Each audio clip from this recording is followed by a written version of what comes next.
All right, time to jump headfirst into this whole DesignCrowd hustle thing. Yeah, let's do it. If you're listening, you're probably looking to really make it on the platform. Mm-hmm.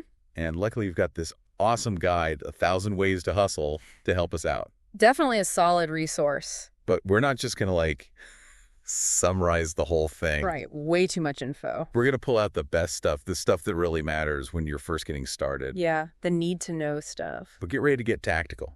Some of this stuff honestly surprised me. Oh, yeah. I knew profile pics were important, but this guide really stresses how a pro photo can make or break you. Makes sense, though. Why is that such a big deal on a platform like DesignCrowd? Well, it's all about first impressions, right? You got to build trust, especially online. Yeah, that's true.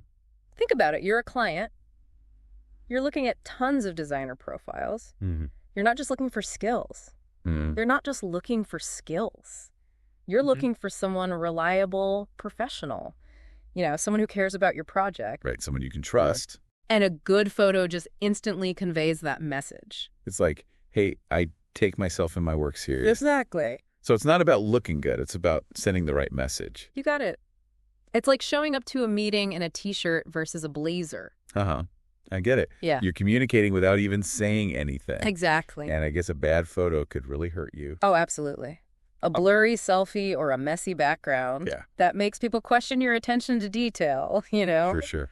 Makes total sense. So, pro photo check. The guide also goes deep on the About Me section. Mm-hmm. They call it a mini marketing masterpiece. It kind of is. Is it really that important? Isn't it all about the portfolio? Portfolio is definitely king, but the About Me is your chance to connect with people. Right. Make it personal. And it's where you put those keywords, so clients can actually find you on DesignCrowd. Keywords. Yeah. Think about how people search for designers online. Right. They're typing in logo design or illustrations or whatever they need. That's By putting those words in your About Me, you're more likely to pop up in their search results. So it's like SEO for your profile. Exactly. You got to make it easy for clients to find you. And once they do a good About Me, can really hook them. That's the goal. Okay, so strong, photo keyword savvy, About Me, and then, of course, the portfolio itself. The heart of it all. This is where the rubber meets the road. 100%. Your Yeah. portfolio is your proof, Yep. and the guide is super clear, quality over quantity. They even have this great line, would I pay for this? Should be your filter. Love that. Such a good way to look at it. Be ruthless. Only showcase your best work. Yeah, the work you're proud of, the work that shows what you want to be doing. And having your own website is really recommended too. Super important. Why is that? Isn't the DesignCrowd portfolio enough? It's about building your brand beyond just the platform, having your own space. Okay, I see. It shows clients you're serious about design. Plus, you can go deeper, show testimonials, even have a blog. So it's a long-term investment.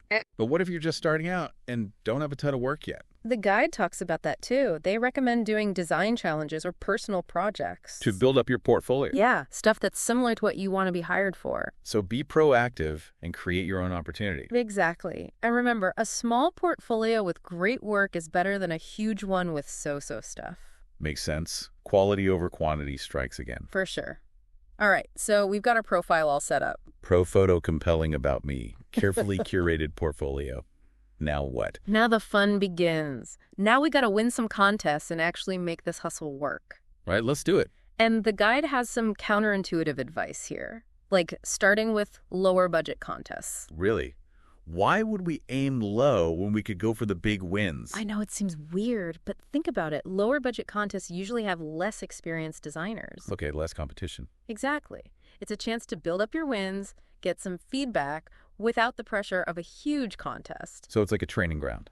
Exactly. You get your feet wet and build some confidence before going for those bigger projects. I like that. Yeah. And those lower budget contests usually have faster turnaround times too, right? Yep. Which means you get feedback quicker. You can learn faster and improve your skills more rapidly. Starting to see the wisdom here. It's about building a foundation for long-term success. You got it. And the guide also mentions guaranteed contests as a good starting point. Guaranteed contests. Have you heard of those? Not really. So in a guaranteed contest, the client is promising to pay a prize no matter what. Oh, interesting. So even if they don't love any of the design, someone's getting paid. So it's less risky for the designer. Especially when you're new. Yeah. It takes away the fear of spending hours on something and getting nothing. That's a good point. Plus, I bet clients in those contests are more likely to give feedback. They tend to be. Yeah, Even to the designers who didn't win, and that feedback is gold. totally. All right, so we're targeting those lower budget guaranteed contests. What's next? Before you even design anything, you've got to master the brief. The brief. Yeah. The instructions for the contest sounds basic, but the guide says a lot of people mess this up. Really? How hard can it be to read instructions? You'd be surprised. People skim, miss key details, or make assumptions. The guide recommends reading the brief multiple times, highlight important stuff, and even look for hidden clues. Hidden clues, what does that even mean? Sometimes the client doesn't say something directly, Yeah. but it's implied in their language, you know? Okay. Like if they keep saying bold and innovative, they probably want something edgy, not something safe and traditional. You got to read between the lines. Exactly. And don't be afraid to ask the client for clarification if something's unclear. Makes you look more professional. For sure. It shows you care about getting it right. All right, so brief reading mastery check. Now we can finally unleash those design skills. Almost. There's more to submitting than just creating a good design. No. The guide talks about multiple entries, high-quality mock-ups. Okay, let's break that down. What's the deal with submitting early? Is that always a good idea? It depends. Sometimes being first can give you an advantage. You know, the client sees your work first. It might stick in their mind. But you also risk getting buried if a ton of other designers submit after you. So when does it make sense to submit early? Maybe for simpler contests with less complicated requirements. Okay, If it's a really detailed brief, you might want to wait and make sure you've nailed everything. gotcha. What about submitting multiple entries? Only if each one is totally different, not just tiny variations of the same idea. All right, don't spam the client. Exactly. You want 2 or 3 really strong concepts, not a dozen mediocre ones. Quality over quantity again. Always. And then there's the whole mock-up thing. The guide is big on using professional mock-ups to present your design. Mock-ups. Yeah, they help the client visualize how your design would look in real life. Like on a business card or a website. Exactly. A good mock-up can really make your work stand out. It's like the difference between seeing a dress on a hanger versus on a model. Exactly. And there are tons of resources out there for creating great mock-ups free and paid. So don't skimp on this step. Nope. A good mock-up can make all the difference. Okay, so design submitted mock-ups looking sharp. What's next? Now comes the crucial part, communication. This is where a lot of people trip up. Really? Yeah, the guide breaks it down into 3 things: responding to feedback, asking clarifying questions, and thanking clients. Sounds pretty straightforward. It is, but there's an art to communicating well on DesignCrowd, especially since it's all online. Okay, I'm listening. So let's start with feedback. How should we be handling that, especially when it's not positive? Yeah, that can be tough. The key is to be professional and open to criticism. Respond to feedback quickly within 24 hours, ideally. Yeah. And be respectful even if you disagree. Remember, the client's trying to help you create something they'll love. What if the feedback is just bad, though? Like totally unhelpful? It happens. Not all feedback is good. But even if it's vague, there's usually something you can learn from it. Try to see what they're getting at, even if they're not saying it well. Exactly. And sometimes asking a clarifying question can help a lot. So if you're not sure what they mean, just ask. Yeah. It shows you're paying attention and that you want to get it right. Okay, so respond to feedback professionally and ask questions when you need to. What about thanking clients? Even if you didn't win. Yeah, is that really necessary? It's a small gesture, but it goes a long way. It shows you appreciate their time and you're interested in working with them again. So it's about building relationships. Exactly. And you never know, a simple thank you could lead to future work. Okay, so playing the long game, building those connections and showing you're in it for more than just a quick win. That's what it's all about. And that's actually what we'll be talking about in the next part of our deep dive. Ooh, sounds good. We're going to explore how to turn those individual wins into a steady income and build a real business on DesignCrowd. Awesome. I'm ready to level up this hustle. Let's do it. Okay, so we've covered like the basics, right? A great profile, choosing the right contests, and nailing that communication. The foundations, yeah. Now let's talk about like the bigger picture. Mm-hmm. Building a real career on DesignCrowd. Not just one-off wins, but like consistent income. That's the dream. Right, Mhm. exactly. And the guide mentions this thing called participation payments. Oh, yeah. Those are interesting. I got to be honest, I don't really get what those are. So it's like in some contests, clients can pay more than just the winner. Really? Yeah, they can give money to multiple designers. So even if you don't win, you can still get paid. Exactly. It's like a reward for your effort, even if your design wasn't the top pick. I see. So it can actually add up, especially if you're smart about which contests you enter. Definitely. Yeah. It's a way to make things a bit more stable while you're building your skills and reputation. I bet that's a huge confidence boost, too. Oh, absolutely. It's like Yeah. getting validation that your work is good, even if it wasn't the perfect fit for that one client. Right. It's not just about the money. It's about feeling like you're on the right track. Exactly. It keeps you going, keeps you motivated. Okay, participation payments, definitely something to remember.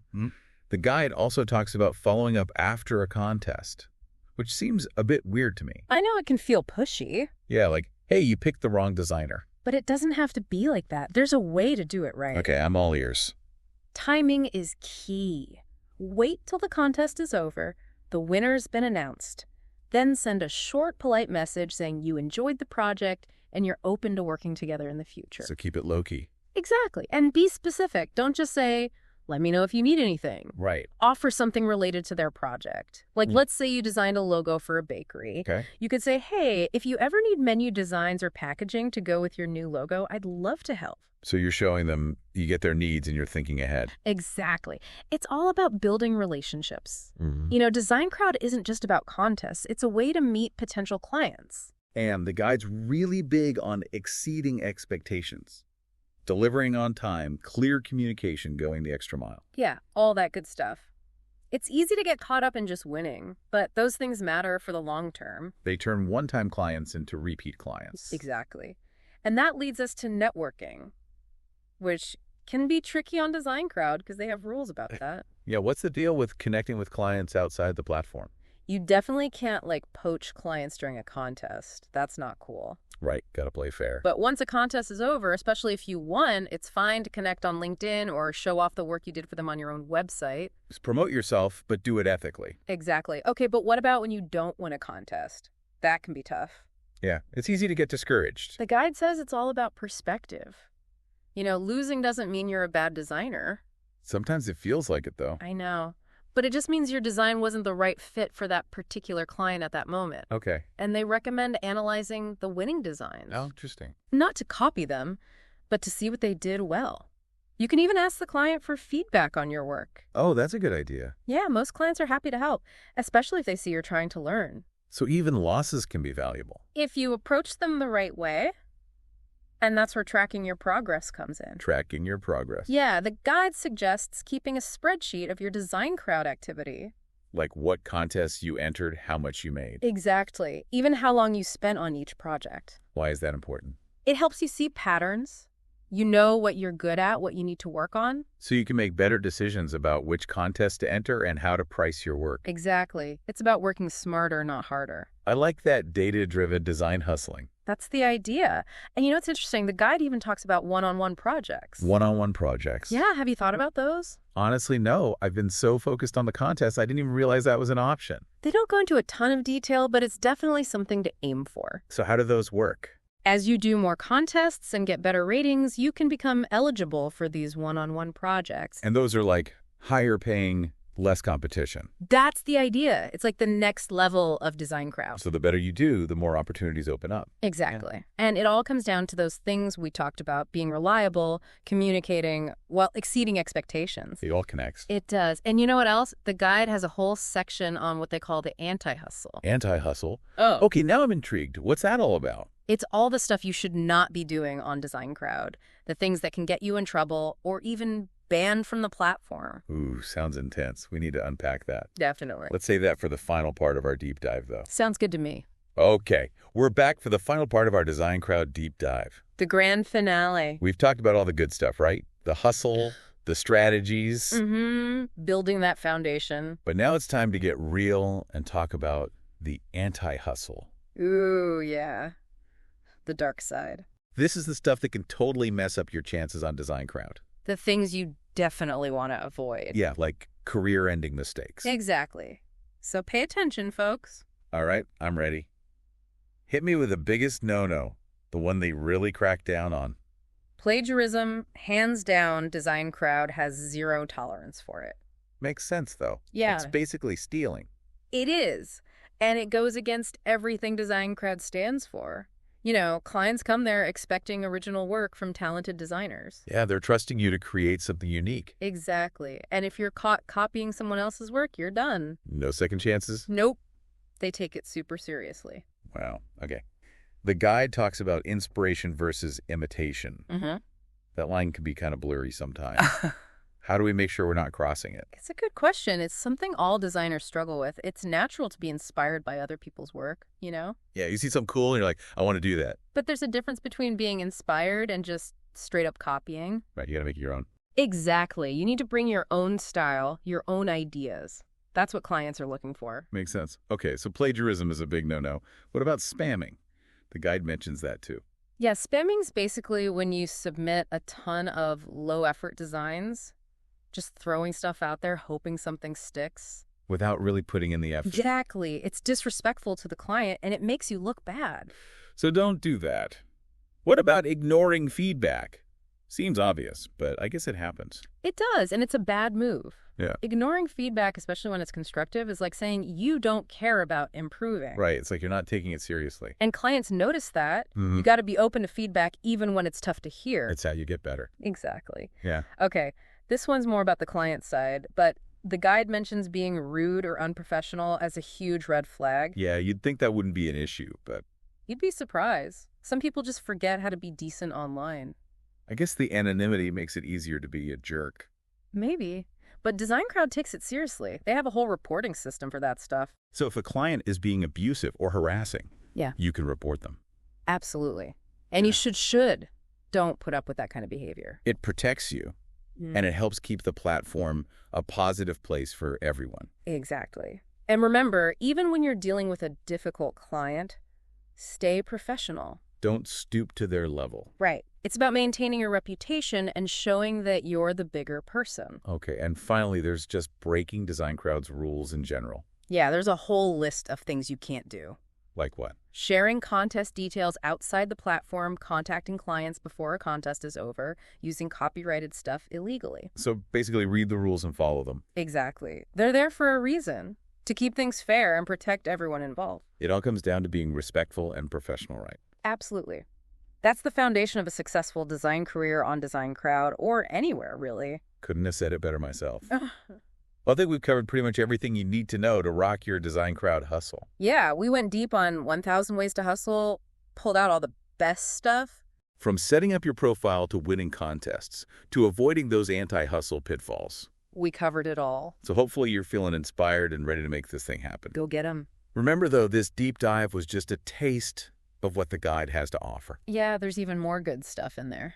So if you're serious about making DesignCrowd a part of your design life, definitely check out the full thing. It's worth it. And most importantly, don't be afraid to experiment, learn from your mistakes, and just keep creating. That's the best advice. The design world is always changing. So stay curious, stay passionate, and keep pushing yourself. That's how you grow.